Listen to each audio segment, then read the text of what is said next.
There's one more part of the Christmas story that we didn't read today. It is rightfully placed next week because it's probably happened a couple of years after the birth of Christ. You know the story. You've heard it before.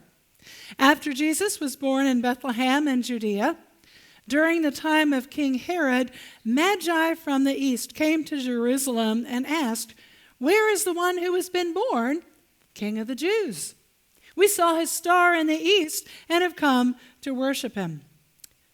Evidently, they didn't know it was politically incorrect to speak of a new king when the old one was still reigning.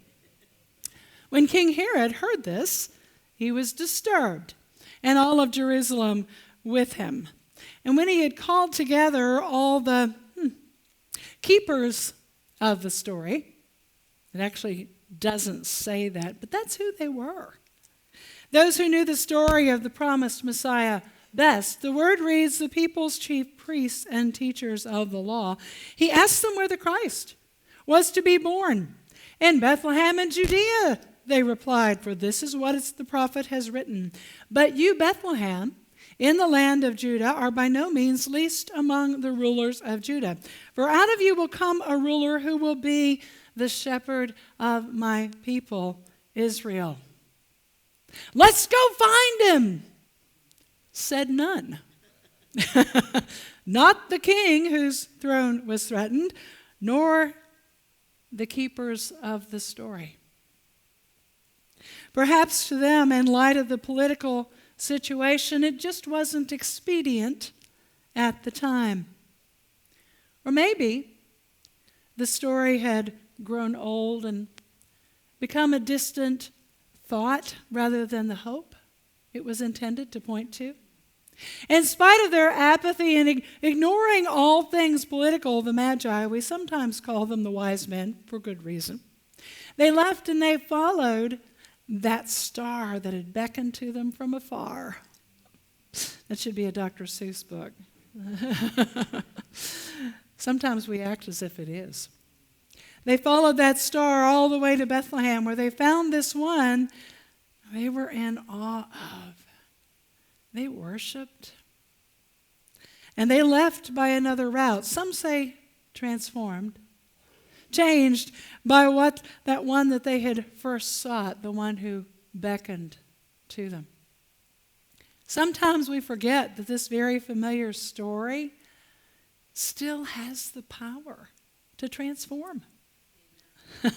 Barbara Robinson wrote a modern-day parable about that very thing. It's called The Best Christmas Pageant Ever. Anybody ever read it? Oh, I love that story. It's really written to us, who are now the keepers of the story. This is how it came to pass. There was a woman by the name of Helen Armstrong who always directed the Christmas pageant for her church. It was always the same because there was a way to do it and there was a way not to do it. And she had done it for years. Everyone knew what to expect. No surprises. It was always done just the way it had been done. But one year, just before Christmas, she ended up in the hospital. And she couldn't direct the Christmas pageant. A rookie had to be called in. She'd be fine with assistance from others. After all, they too were keepers of the story. She began rehearsals. Surely it wouldn't take more than a couple. Everyone knew what to do.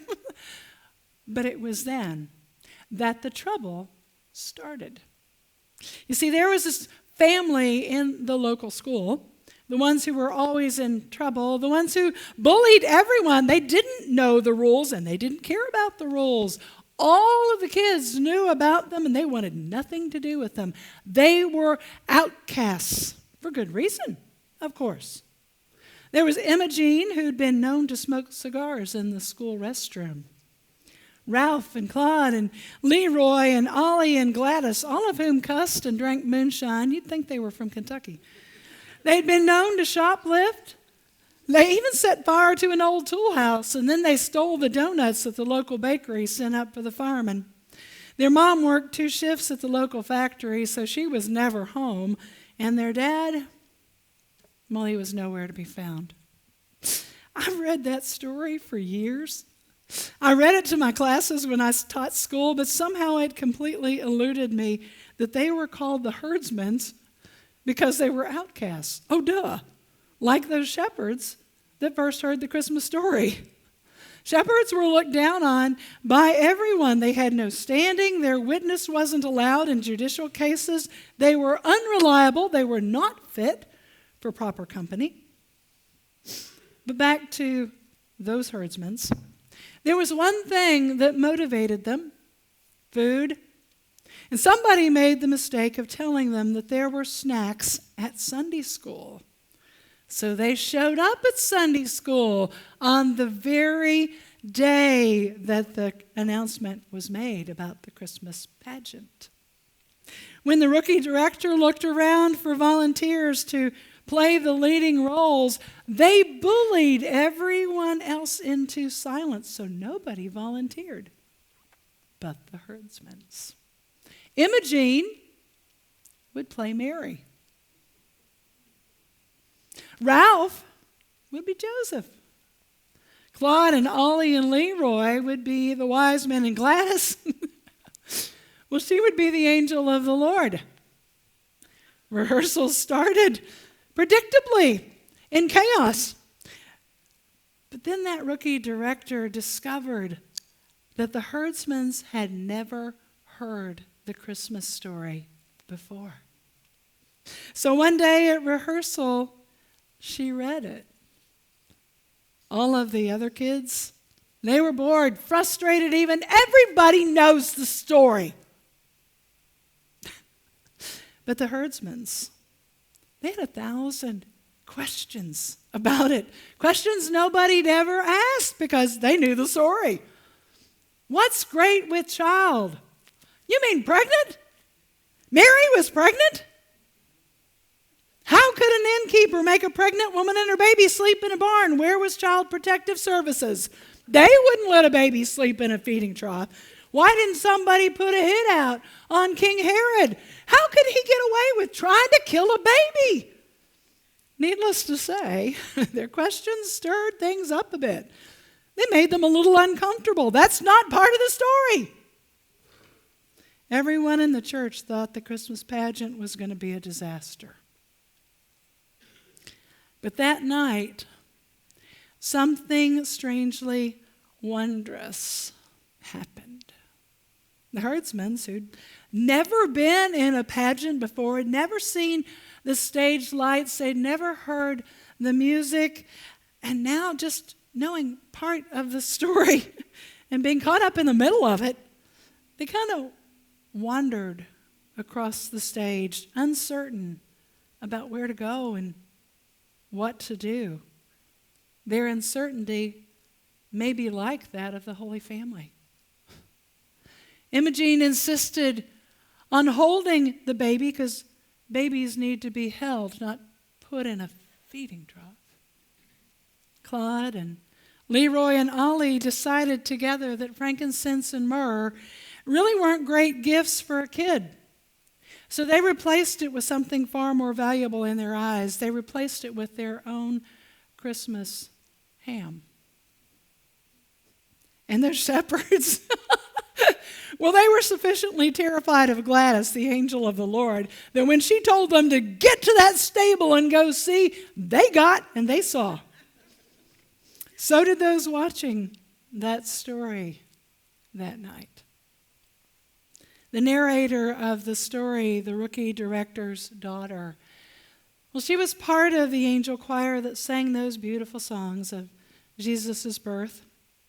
As they sang, some resigned, just wanting it to be over. Some only singing because their parents were sitting back in those pews, daring them to do anything else.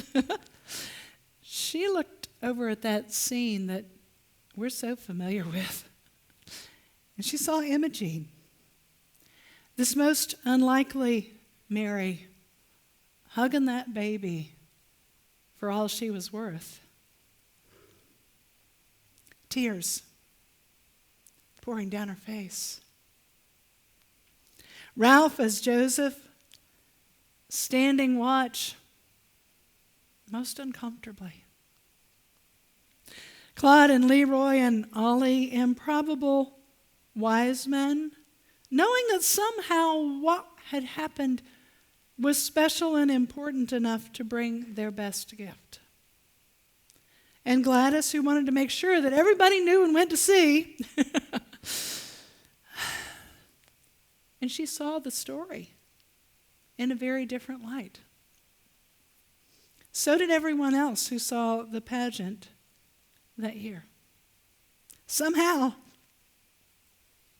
it wasn't the same story that it seemed to have been for all of those years, because somebody heard it for the first time. Somebody unlikely, not those who belonged, but outcasts like others to whom God had beckoned.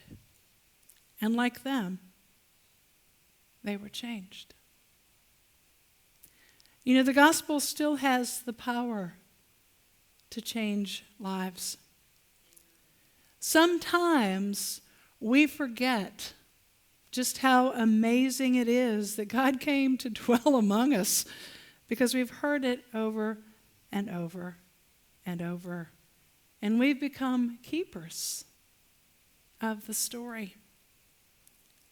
Now, God is perfectly able to beckon people to him that need to come from afar. But every once in a while, he chooses to use those who are keepers of the story. And it's when we tell it afresh to those who've never heard it, to the outcasts, to those who don't belong, that it continues to change lives. Not just someone else's, but ours. This Christmas Day, may you be not just a keeper of the story, but a teller of it. May it transform you and everyone around you with the telling. Amen. We're going to sing appropriately, Go Tell It on the Mountain. I'm going to ask you to stand.